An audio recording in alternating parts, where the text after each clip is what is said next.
it's smaller than that, if it goes outside the classroom, it starts to get at epic meaning. You've got a broader audience, it's something special.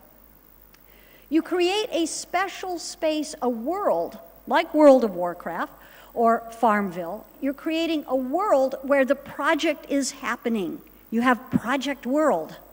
Well, that's a game mechanic, a very important game mechanic. So after watching that video, as I mentioned, I got inspired and decided that, hey, full speed ahead, I would try to gamify my class. At the University of Oregon, I have a class in the master's program for the language teaching specialization, so the master's in language teaching, which is not just English, but other languages as well. And I decided that I would gamify my computer-assisted language learning, my call class with the students. And so what I'm going to give you are the steps that I took to do this very large, as it turned out, project. But I started with my learning objectives, learning outcomes. This is sort of the abbreviated view of what I wanted students to do. This was a 10-week course, so it's a fairly short course because we are on the quarter system at the University of Oregon. So a 10-week course. So these were their learning objectives, learning outcomes. They had to create listening speaking material, lesson plan, web quest. They had to read about research and put it on a web page that would be shared. They had to use bibliographic tools appropriately, and then they had to write a course overview and reflection at the end of the term. I mean, sort of basic, well, not unusual learning objectives for this type of class. So that was, what I had in my class. Step 2 was to turn the learning objectives into tasks and quests.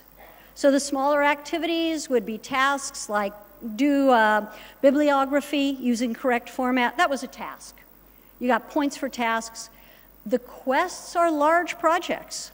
They had to create a research page that explained the research they'd read about, gave a teaching implication for the research. It was a lot of work. So that became a quest. And the end of term, what they're writing is the course overview and reflection. It was a bigger task. So it got called a quest. So we have tasks and quests. And then you assign points. You assign points for your grades anyway, right? We assign points. So you assign points. Same points that I would have assigned if I was doing an A through F class. So here's my point system. I wanted them to have discussion. So if they posted in the weekly discussion, they got 10 experience points, XPs, for a post. I also wanted them to be collaborative because I want them to be teachers, not gamers. They're going to be teachers, so they need to collaborate. So I gave them CPs, collaboration points, for comments in the discussion. So if they did 2 comments, they got 10 CPs. If they did extra good comments, they would get 5 more extra CPs. So it became a reason to collaborate with people because you could get these CPs. So the tasks were done inside and outside of class, 20 to 40 XPs, and during each session, if they were helpful to each other, I had them write down the names of 3 people who were helpful to them. Those 3 people got CPs. I found by the end, as it got toward the end of the class, the people who didn't have enough CPs were sort of talking to people in the class saying, hey, can you write my name? Can you give me some CPs? So, which was fine because they were then coordinating and collaborating with each other to get CPs. Fine. So they got CPs, and then we had a research quest. They had 40 XPs for doing it. Peer review gave them CPs. So with peer review, they got collaboration points. So, so you're getting a variety. So what you can see here is a variety based on the importance of the task or quest. More important, more points. Next step was to create quests. You're using your large assignment, you're breaking it into steps, and then each step is worth points. So in fact, with the research paper quest, they ended up getting way more than just 50 points, because they got points for creating a web page. They got points for discussing their research, the paper that they read. So they got points all along the way. So they could get a lot of points for each of these quests. And in order to pass the course, they couldn't just collect points. They had to complete the quests. I learned that after the first time, when I had people who had enough points to pass the class, but they hadn't done the final overview. So I said, okay, no, you have to do the final overview to pass the class. So it was, it was an interesting experience. Then I created levels. So I thought about the activities for about 2 weeks, the skills that people gained, the objectives that would be met. They would get a total number of points for that, and that would be the level. So I'd figure out, okay, what's the level that shows that you have enough XPs because you have mastered this task?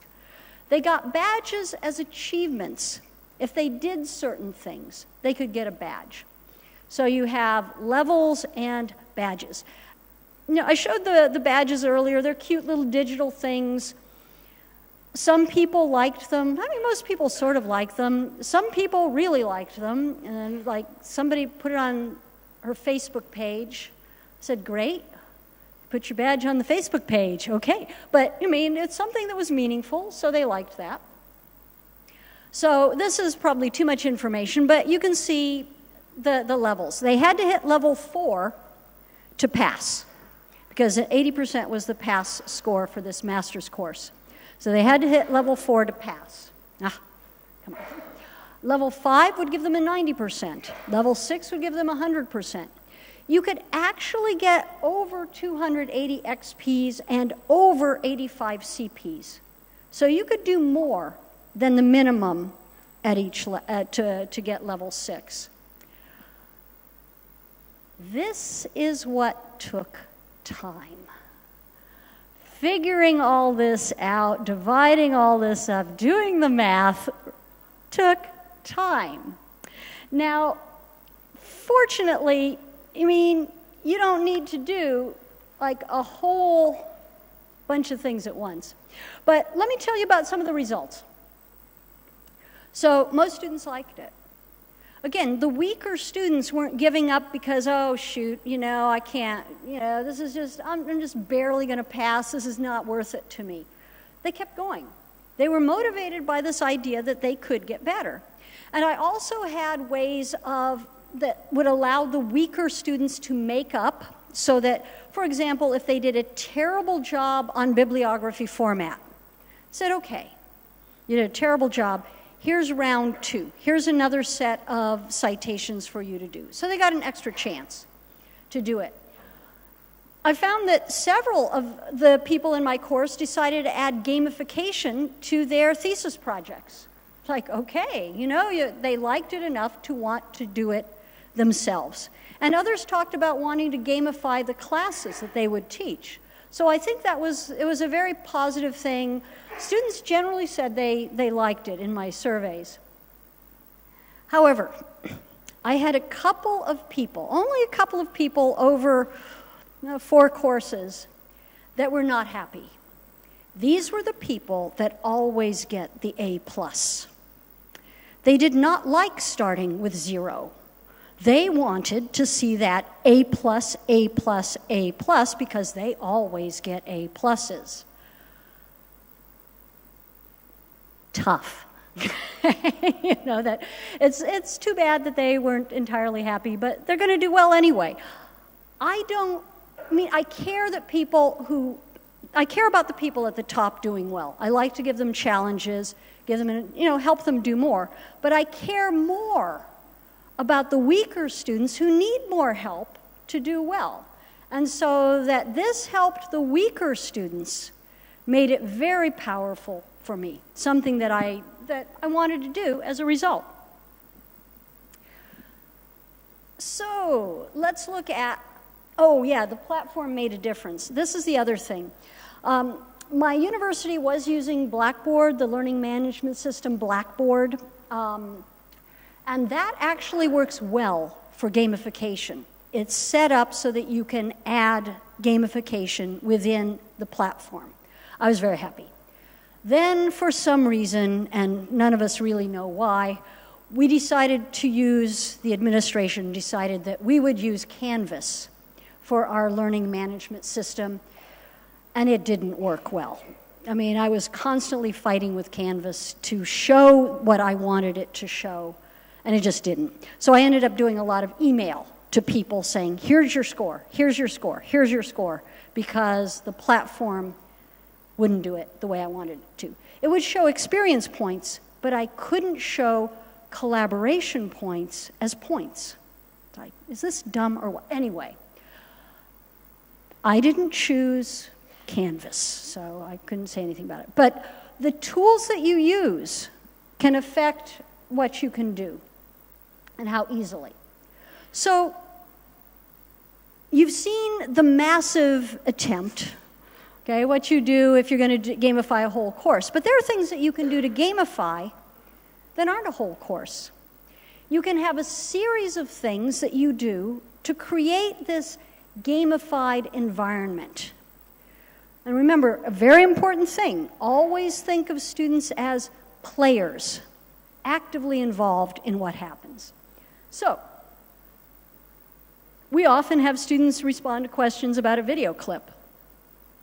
Well, you can add points, you can add teamwork. If students generate the questions, this is ownership. They are agents. Oh, this is going really fast. Okay, they can memorize vocabulary. They can highlight transition words. You can have competition, collaboration, rewards, workbook exercise. Oh, come on. What are we doing? So you have teamwork, progress. Remember the idea of progress? You've gotten this many right, points, favorite vacation. If you share it online, it becomes ownership. It becomes more important, more epic meaning than if you just give it to the teacher. Remember, if you show the total number of words written, it will always go up. Whether they do a short piece or a long piece, if you give them a chart of their total number of words that they've written, they will see progress. They will feel like they are achieving something. So, the question for you. Probably one of the simplest things to do is to add up rather than use percents that go down, because you can't go up beyond 100%. You can only go down. But if you start at 0, you go up. Every week you go up. You know, you want to have teamwork where everyone can win sometime. So this is another way that you can gamify, but you do it within a game context by giving points for teamwork. You give the collaboration points, the CPs. Other ideas? And like I said, you don't have to gamify your whole course. You can gamify one aspect of it. Maybe you gamify grammar. Grammar is always in a game environment, a counting up environment, a progress environment. You enter grammar world. Now let's move to grammar world, where the students are also active in it, because if they're also creating exercises and helping each other, you've made it more game-like. Or vocabulary world, or presentation world. I mean, you can create it without too much work. But teachers really are key to this being done successfully. If we treat our students as active, engaged players in the classroom, if we think about our learning objectives, our outcomes, and how we get students there, how we can build them up to achieving the learning objective, we're doing our job. So, finally, What do you think about gamifying? How many of you want to try something at least a little bit? Okay, excellent. At least a little bit. How many of you think, maybe, but you'll think about it some more? How many people think, not going to do it, not going to do it? Well, hopefully this has given you a few ideas so that you can consider doing this. You can find the PowerPoint in PDF format and a lot of resources at this website. So this is my website, Gamification for EL Teachers. That's really the only thing you need to write down, and we have some time for questions. Okay. All right. Yes. Okay. 1, 2, 3. Okay. Silakan.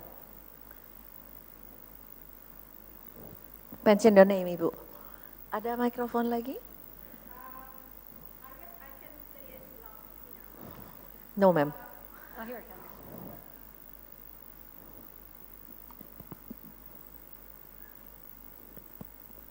Check. Okay.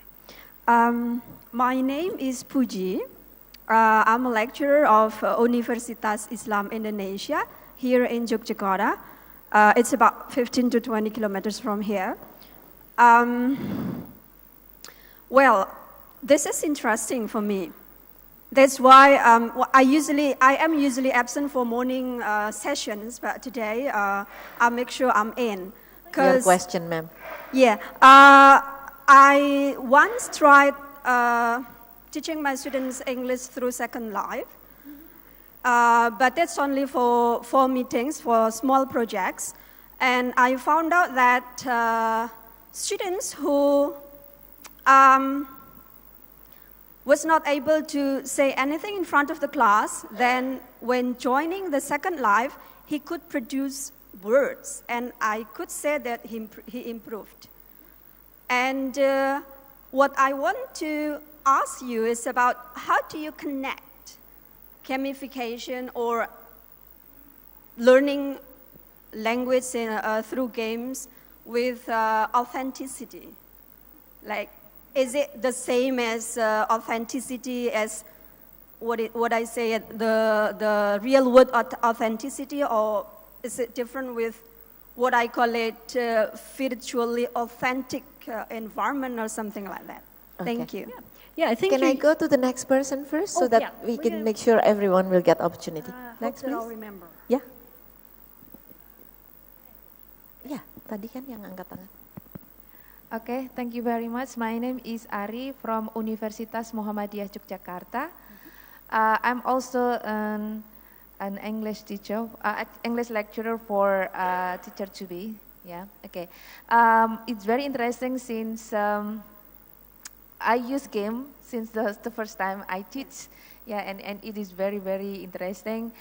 But then later on, I also consider that what kinds of decision that we have to make, consideration to put this game that is fit into a learning objective, because somehow it is quite difficult. So the game is not just like to fill the time, yeah, because I don't have any interesting activities, then I use the games, but it's nothing. We cannot direct the student with what is it, the objective of the learning, teaching learning process. This is my second question, and then the first and the second is. So what is the first question? How later we can put the games that suit to our learning objective. Yeah. And then the second question is, I saw in your slides that your master student also interested in using the gamification. Do you think that for PhD research, this is also suitable for suitable research, and what kinds of aspects that we may, go deeper in this gamification for PhD research? Okay, thank you. Very now much. the last one. Thank you.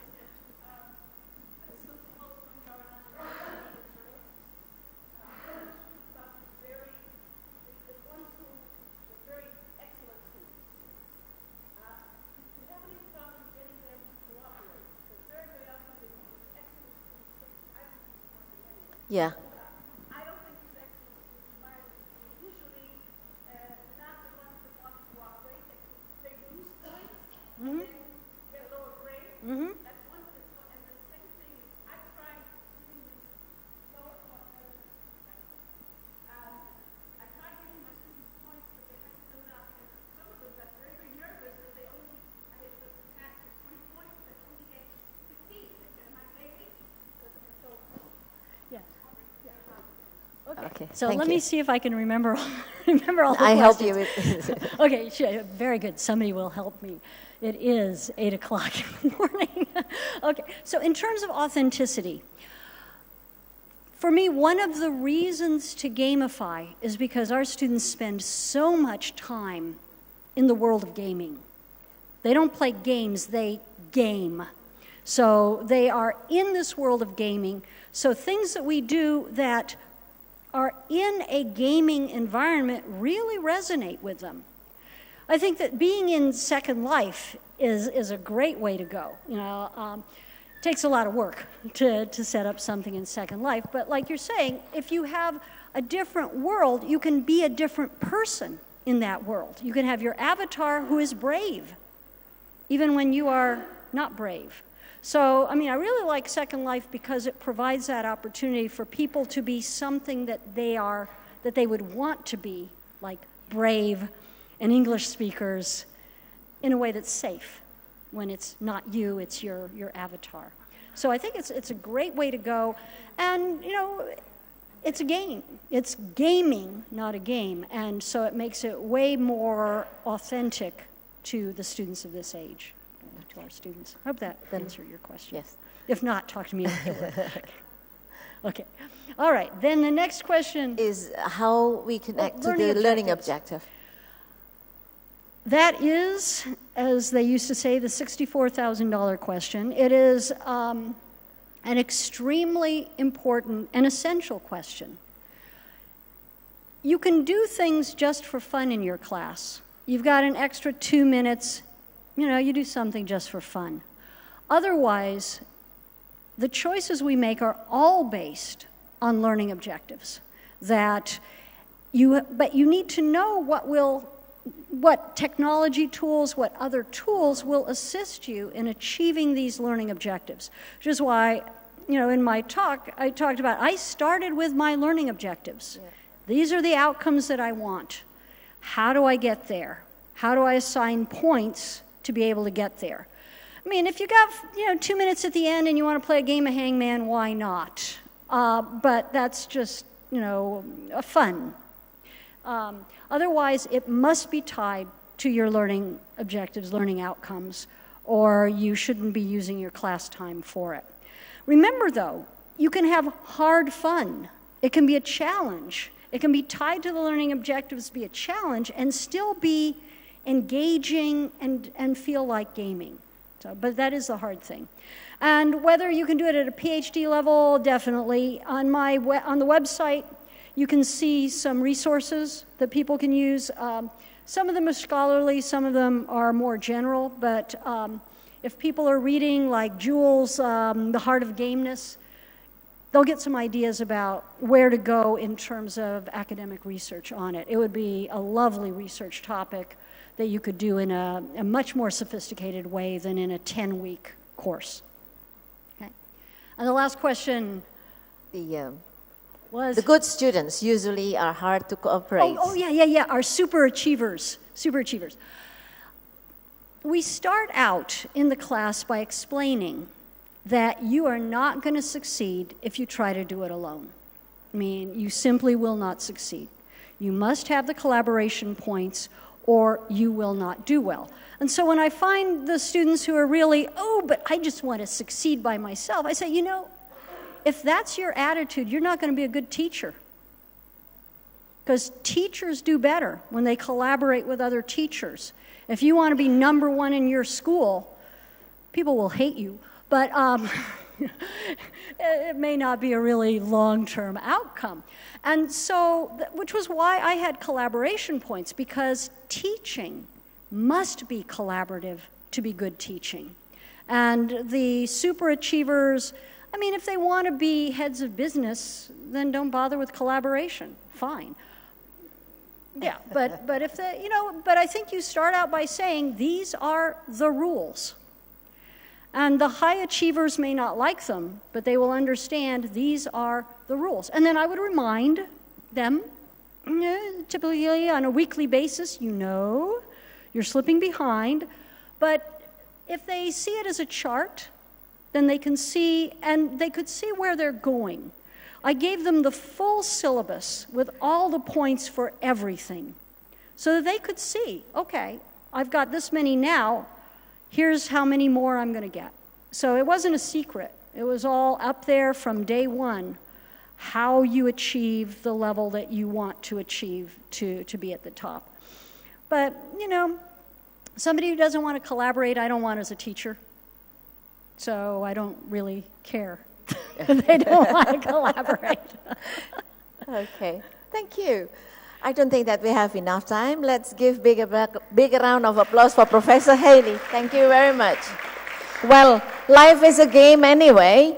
Let's gamify our classes to make sure that all students in our class at all levels can involve in the learning. Thank you very much for your participation and have a nice day. You might want to wait for the announcement because my workshop time and location have changed. Thank you, ladies and gentlemen. Yeah, I'll give the information right afterwards. Thank you. Please once again give a big hand for Professor Deborah Healy for delivering an insightful presentation. To present a token of appreciation, we would like to invite the conference chair, Professor Swarsih Madea, PhD, to show the organizing committee's appreciation. Thanks also goes to Dr. Icha Khadijah for chairing this session.